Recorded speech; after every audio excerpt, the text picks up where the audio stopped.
जन्म 12 जनवरी 1863, कलकत्ता, बंगाल। ठीक है। गुरु रामकृष्ण परमहंस।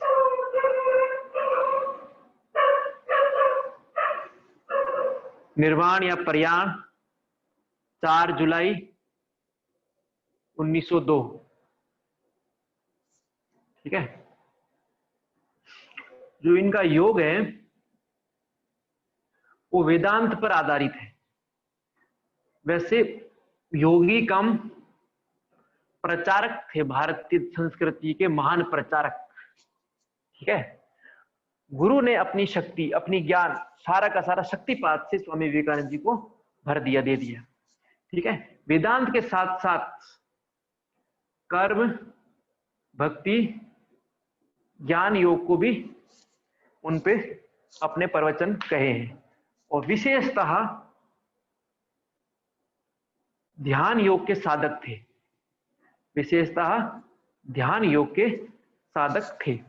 लेकिन वेदांत पे इनकी बहुत बड़ी पकड़ थी।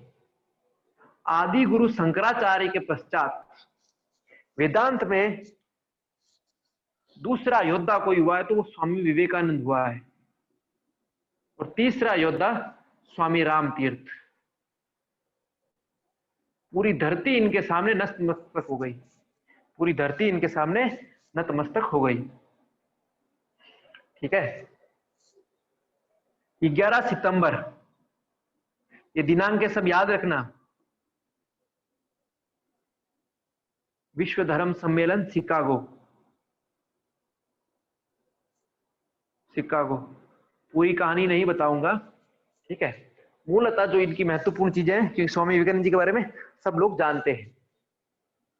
तो जो 11 सितंबर 1893 को विश्व धर्म सम्मेलन शिकागो में इन्होंने जो पांडित्यपूर्ण भाषण दिया,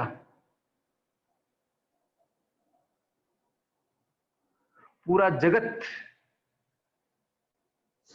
आश्चर्यचकित रह गया। अमेरिका के सारे न्यूज़पेपर्स का पूरा मेन पृष्ठ पूरा का पूरा स्वामी विवेकानंद जी के भाषण से पूरा का पूरा भरा रहता था। ये स्थिति थी। लोग सुनने के लिए तरस रहे थे। जो संचालिका थी उससे मिलना ईश्वरीय कृपा के अलावा कोई वो नहीं था। भारत से उससे पहले इनका नाम वीरेश्वर था। खेतड़ी नरेश ने बोला आप नाम विवेकानंद रखिए। तब काशी, अरे शिकागो जाने से पहले, शिकागो जाने के लिए नाव में बिठाने का काम, खर्चा देने का काम सारा का सारा खेतड़ी नरेश ने किया। लेकिन शिकागो पहुंचने तक तो सारा धन समाप्त हो चुका था। थोड़ा बहुत धन बचा, बाकी कुछ बचा ही नहीं था। ठीक है। तो खेतड़ी नरेश ने इनको नाम विवेकानंद नाम दिया। जन्म का नाम नरेंद्र, ठीक है, नरेंद्र नाथ दत्त था। लेकिन फिर वीरेश्वर था और खेतड़ी नरेश ने बोला विवेकानंद नाम रखिए। जाते हैं, ओढ़ने को कुछ नहीं, खाने को कुछ नहीं। ब्रेड के साइड वाली जो पट्टियां हैं वो बाहर फेंकते, वो खाया। रात्रि में डस्टबिन ओढ़ के सोए। ठीक है। 11वें वेशभूषा में देखा तो जो मंच संचालन कर रही थी उस आयोजिका थी। उसने देखा तो पूछा कि बोला मैं शिकागो विश्व धर्म में है। तो उसने अपना एड्रेस दिया कि मेरे घर पे आ जाना। तो वो गए। उसने कुछ कुछ पूछा तो वो इतनी प्रभावित हुई कि उसने विवेकानंद जी का नाम लिख दिया। वरना एंट्री भी अलाउ नहीं थी, क्योंकि प्रत्येक देश के जो थे प्रतिनिधि या प्रत्येक धर्म के प्रतिनिधि वो भिन्न भिन्न थे। अपनी ओर से यहाँ भारत से भी ब्रह्म समाज के लोग और एक दो लोग गए थे जो अंग्रेजों ने भेजा, पैसे वाले थे। लेकिन विवेकानंद जी को तो स्वयं भारत माँ ने भेजा। भारत माँ कहो या फिर काली या दुर्गा माँ कहो। विवेकानंद जी भारत भ्रमण पे निकले हुए थे। तो वो कन्याकुमारी जाते हैं, जहां आज बहुत बड़ा स्मारक है, विवेकानंद स्मारक, विवेकानंद शिला स्मारक। ठीक है। तो कन्याकुमारी जाते हैं, समुद्र के बीच में एक शिला होती है, वो वहां तक चले जाते हैं। उस शिला पर बैठते हैं तो 3 दिन तक उनको समाधि लग जाती है। और समाधि में उनको लगता कि तुम जा, भारत का प्रतिनिधित्व कर, सनातन धर्म की पताका फहरा। वहां से वो रवाना होते हुए आते हैं, धीरे धीरे खेतरी नरेश के पास आते हैं, और खेतरी नरेश को तो बोले वो व्यवस्था मैं करूंगा। यहाँ आते हैं, खेतरी नरेश फिर करते हैं, लेकिन फिर भी विवेकानंद जी को भय रहता है।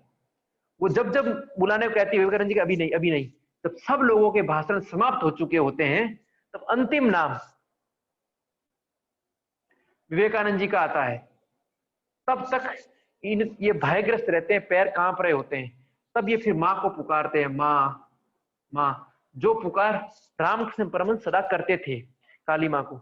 वो माँ माँ पुकारते पुकारते, क्यों भय था, इतने लोगों के सामने क्या बोलूं, कुछ पता ही नहीं। तो ईश्वर को स्मरण से उनके भीतर ईश्वर अवतरित हो गया, और ज्यों ही मंच पे जाते हुए बोला, मेरे अमेरिका भाइयों और बहनों। सिर्फ इतना शब्द बोला, मेरे अमेरिकी भाइयों और बहनों, American, my dear American sister and brothers. इतना शब्द बोलते ही सबको पता नहीं क्या हुआ कि सब लोग अपने स्थान से खड़े हो गए और तालियां बजाते रहे। निरंतर पूरा हॉल कई मिनट तक तालियों से गूंजता रहा। सब लोगों ने संबोधन किया, लेकिन किसी ने यह संबोधन सिस्टर एंड ब्रदर्स नहीं किया। और केवल मुख से बोला नहीं, उस अनुभूति से बोला, उस अनुभूति से बोला, उस आत्मीय दृष्टि से बोला, इसलिए पूरा संसार आश्चर्यचकित हो गया। ठीक है। फिर दूसरा स्टेटमेंट था कि सब लोग अपने अपने धर्म को, अपने अपने रिलीजन को श्रेष्ठ बता रहे हो, कि हम कौन लोग हैं, मैं बताता हूं। हमने पूरे धरती पे पारसियों को मारा जा रहा था, खदेड़ा जा रहा था, हमारे पास आए, हमने शरण दी, हमने शरण दी। यहूदियों को पूरी धरती मार रही थी, हमारे पास आए, हमने शरण दी। तो धरती पे जो जो हमारे पास आया, हमने शरण दी। और हम किसी का खंडन नहीं करते हैं, हम कहते हैं सब हमारे हैं, और तुम शूद्र एक दूसरे को धर्म के, रिलीजन के नाम पे मारने में लगे हो। इसी से पूरी दुनिया चुप हो गई। ठीक है। और इतना विद्वतापूर्ण भाषण दिया कि पूरी दुनिया ने बुलाया। लेकिन होना तो वही होता है जो विधि चाहती है। विदेशों में बहुत अधिक रहे कि बहुत सारा धन इकट्ठा कर सकूं और भारत के गरीब लोगों की सेवा कर सकूं। तो अंग्रेज लूट रहे थे, और सबसे बड़ा जो दुखी थे वो क्रिश्चियन धर्मांतरण से थे। सबसे अधिक विवेकानंद जी दुखी थे तो ईसाई धर्मांतरण, जो आज बहुत संख्या में बढ़ चुका है, और पूर्वोत्तर भारत तो लगभग 80% क्रिश्चियन बन चुका है। ठीक है। जो 7 सिस्टर स्टेट कहलाते हैं वो लगभग 70 to 80%, एक त्रिपुरा को छोड़ के, थोड़ा असम को छोड़ के, बाकी सबकी यही स्थिति है। ठीक है। बंगाल में भी ऐसा ही चल रहा है। तो इससे बहुत, और उनके ऊपर खूब लांछन भी लगाए गए। और ईसाइयों का धर्मांतरण का मूल केंद्र अमेरिका था, इसलिए अमेरिका भी गए। उस समय अंग्रेजी ज्यादा प्रचलन में नहीं थी दुनिया में, फ्रेंच का दबदबा अधिक था धरती पर। विवेकानंद ने फ्रांस के अंदर ही फ्रेंच कहा था कि फ्रांस तुम्हारी आगे नहीं चलने वाली है, फ्रेंच धरती पे इंग्लिश ही फैलने वाली है। और ये ब्रह्म वाक्य था जब 1900, लगभग 1896 की बात है, तब अंग्रेजी कोई ज्यादा नहीं फैली हुई थी। आज पूरी धरती में अंग्रेजी का ही दबदबा है, तो विवेकानंद जी ने उससे पहले ही बोल दिया था। ठीक है। शिष्या के रूप में भगिनी निवेदिता को साथ में लेके आए। निवेदिता आई तो अपने कल्याण के लिए, अध्यात्म को जानने के लिए, लेकिन विवेकानंद जी की पीड़ा को देखते हुए, विवेकानंद जी के भीतर इतनी पीड़ा थी कि मेरा राष्ट्र स्वतंत्र कैसे होगा, तो निवेदिता ने अपना कल्याण छोड़ के अपना संपूर्ण जीवन भारत राष्ट्र की स्वतंत्रता में लगा दिया, भारत राष्ट्र की स्वतंत्रता में लगा दिया।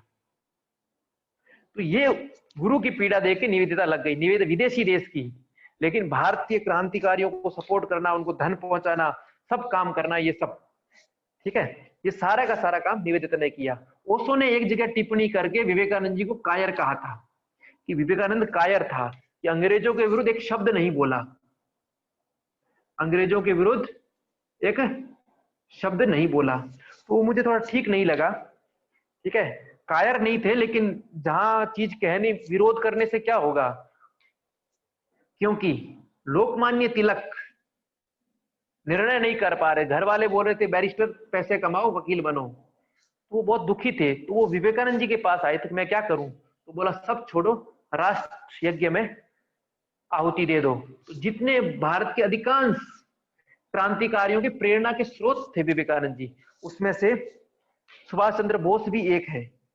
तो कायर नहीं थे, हाँ खुले आलोचना विरोध नहीं किए, अधिकतर विदेशों में रहे और अंग्रेज लोग थे, उन्हीं से सहायता लेनी थी, कृष्ण धर्मांतरण को कम करना था।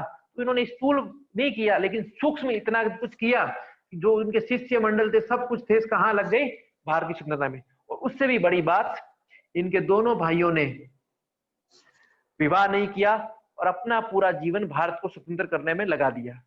तो ये सच्चे व्यक्ति का स्वरूप है। एक व्यक्ति सच्चा होता तो परिवार उसी मार्ग में चलता है। ठीक है, तो ये इनकी है। अब उन्होंने रामकृष्ण मठ की स्थापना की थी। वो कब की थी?